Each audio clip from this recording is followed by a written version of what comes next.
नमस्कार विद्यार्थी मित्रांनो, स्वागत आहे तुमचं इग्नाइट अकॅडमीच्या या आपल्या ऑनलाईन प्लॅटफॉर्मवर. विद्यार्थी मित्रांनो, MPC MES 2026 ची जी पूर्व परीक्षा झालेली होती त्याचा रिझल्ट जो आहे तो रिझल्ट आता ऑफिशियली डिक्लेअर झालेला आहे आणि त्याच्याशीच रिलेटेड अपडेट जे आहे ते या व्हिडिओमध्ये आपण बघणार आहोत. काही दिवसांपूर्वी सिव्हिलच्या ज्या जागा आहेत त्या सिव्हिलच्या जागा यामध्ये ऍड झालेल्या होत्या. 17 जूनला एक नवीन जाहिरात जी आहे, सुधारित जाहिरात MPC मार्फत पब्लिश करण्यात आली होती.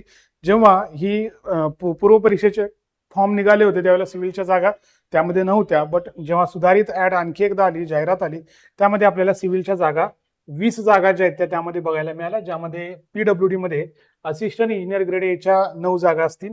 त्यानंतर तुमच्या सहाय्यक कार्यकारी अभियंत्याच्या गटच्या 7 जागा असतील आणि त्यासोबतच WCD मध्ये ज्या जलसंधारण अधिकारी आहेत त्याचे 4 पद होते. अशा ह्या एकंदरीत टोटल 20 जागा ज्या आहेत, ह्या 20 जागा या 2026च्या भरतीसाठी मागणी पत्र जे आहे ते पोहोचलेलं होतं आणि त्या 20 जागांसाठीचा जो रिझल्ट आहे, टोटल जवळपास 15 पट मुलं म्हणजे 300 मुलं जे आहेत आता मुख्य परीक्षा जी आहे ते मुख्य परीक्षा देणार आहेत आणि त्यातून परत 3 पट मुलं जे आहेत सर्वसाधारणपणे 60 ते 70 मुलं जे आहेत ते इंटरव्ह्यू मध्ये भाग घेतील. आता हा जो कट ऑफ आहे, हा कट ऑफ सध्या किती दिसत आहे बघा. ओपन साठी हा कट ऑफ जो आहे तो 83 मार्कांचा आहे.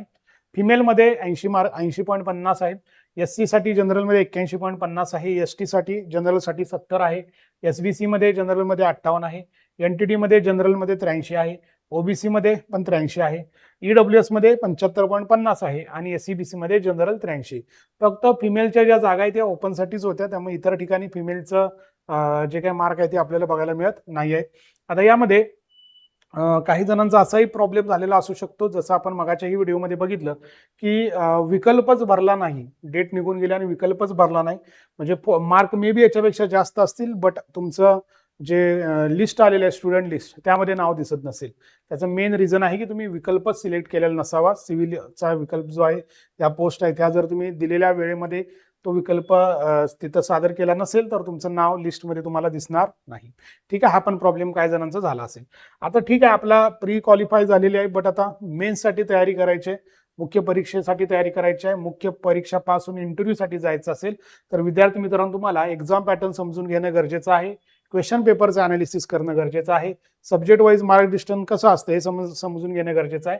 टाइम मॅनेजमेंट आणि सब्जेक्टची प्रायोरिटी ठरवून तुम्हाला अभ्यास करायचा आहे. गोल्डन चान्स आहे, PWD मधल्या क्लास 1च्या पोस्ट आहेत, त्यामुळे जागा जरी कमी असतील तरी मुलंही कमी आहेत. 300च मुलं फक्त परीक्षेत देणार, त्यामुळे तुम्ही जर तुमचं जर या 300 मध्ये नाव असेल तर तुम्ही पूर्ण ताकद लावून मेन्सचा अभ्यास करणं गरजेचं आहे. पेपर 1 200 मार्काचा, पेपर 2 200 मार्काचा, 3-3 तासाचा होता. आतापर्यंत पेपर 1 ला न्यूमरिकल क्वेश्चन्स यायचे, पेपर 2 ला पूर्ण थिअरी असायची, बट आता जो रिसेंट एक्झामिनेशन झाली मेन्सची 2025ची, त्यामध्ये पेपर 2 मध्ये सुद्धा न्यूमरिकल एक्झाम्पल आलेले आहेत. तर मग आता प्रॅक्टिस करत असताना तुम्हाला दोन्ही पेपरचे न्यूमरिकल ज्या ज्या सब्जेक्टमधून येऊ शकतात, ज्या ज्या प्रकारचे न्यूमरिकल्स तयार होऊ शकतात, त्या सगळ्याची प्रॅक्टिस तुम्ही करणं गरजेचं आहे. ठीक आहे विद्यार्थी मित्रांनो, तर हे आहे तुमचा क्वेश्चन पेपरचा पॅटर्न जो आहे. यामध्ये जर बघितलं आपण तो टोटल तुम्हाला 8 प्रश्न असतात 40-40 मार्काचे. त्यापैकी 5 प्रश्न ज्या आहेत त्यामध्ये पहिला प्रश्न आणि 5वा नंबरचा प्रश्न हा कंपल्सरी असतो. हे 2 प्रश्न इथं 40-40 मार्काचे होतात. उर्वरित 3 प्रश्न जे आहेत ते तुम्हाला सेक्शन 1 आणि सेक्शन 2 मधून सॉल्व्ह करायचे असतात. सेक्शन 1 मधला 1 केला तर सेक्शन 2 मधले 2 करायचे असतात. सेक्शन 2 मधला 1 केला तर सेक्शन 1 मधले 2 करायचे असतात. असा हा पॅटर्न तुम्हाला यामध्ये दिलेला आहे. यामध्ये जर बघितलं आपण, हे बघा इथं दिलेलं आहे तुम्हाला, जे आता मी सांगितलं तेच. यामध्ये तुमचे पहिला प्रश्न आणि 5वा प्रश्न हा कंपल्सरी असतो. 8-8 मार्काचे प्रश्न यामध्ये येतात. बाकी इतर ठिकाणी 16-16 आणि 8 मार्काचे असे 40 मार्काचे प्रश्न तुम्हाला असतात. त्यानंतर हे बघा, हे असं असतं तुमचं, जे आता मी तुम्हाला सांगितलं ते 15-15 आणि 10, 16-16 8 किंवा 15-15 10 या पद्धतीने तुमचे प्रश्न तुम्हाला विचारले जाऊ शकतात. यामध्ये बघा आता सिलेबस जो आहे, हे क्वेश्चनचं टाइम मॅनेजमेंट आहे. 8 मार्काचा प्रश्न असेल तर जवळपास 7 मिनिटात होणं गरजेचं आहे. त्यानंतर 10 मार्काचा प्रश्न असेल तर जवळपास 9 मिनिटांमध्ये होणं गरजेचं आहे. 15 मार्काचा असेल तर 13. या पद्धतीने तुम्ही प्रॅक्टिस करा, म्हणजे मॅक्झिमम तुमचा अटेम्प्ट जो आहे तो अटेम्प्ट या ठिकाणी वाढू शकतो. त्यानंतर बघा कशा पद्धतीनं तुमचं सिलेबस डिझाईन केलेलं आहे त्यांनी. सेक्शन A, B आणि C आणि D असे 4 ठेवलेले आहेत. यामधून क्वेश्चन नंबर 1 to 4 मध्ये प्रश्न येतील. ह्या सब्जेक्टचे जे प्रश्न आहेत ते क्वेश्चन नंबर 5 to 8 मध्ये येतील. त्यामुळे तुम्ही तुमचं सब्जेक्ट प्रायोरिटी 1-2 सब्जेक्ट यातले जर स्किप केला तरी चालेल, बट एकाच ग्रुपमधले केला तर अडचण होऊ शकते.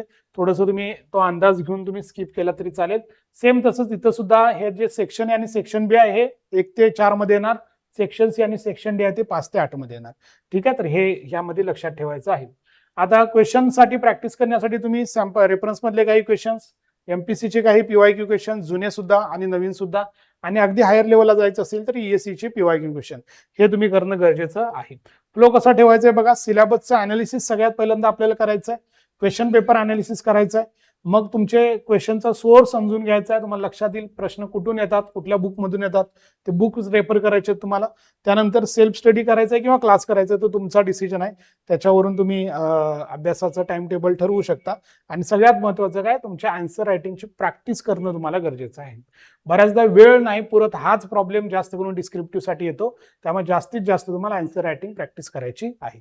सो ज्यांची पूर्व परीक्षा पास झालेली आहे त्यांच्यासाठी आपल्या ॲपवर ही डिस्क्रिप्टिव्ह बॅच रेकॉर्डेड फॉर्मॅटमध्ये अवेलेबल आहे, आणि ही बॅच अगदीची मिनिमम फीजमध्ये अवेलेबल आहे. तुम्ही ॲपमध्ये जाऊन ही बॅच परचेस करू शकता, तुमचं नक्कीच मेन्ससाठी तुम्हाला फायदा होईल.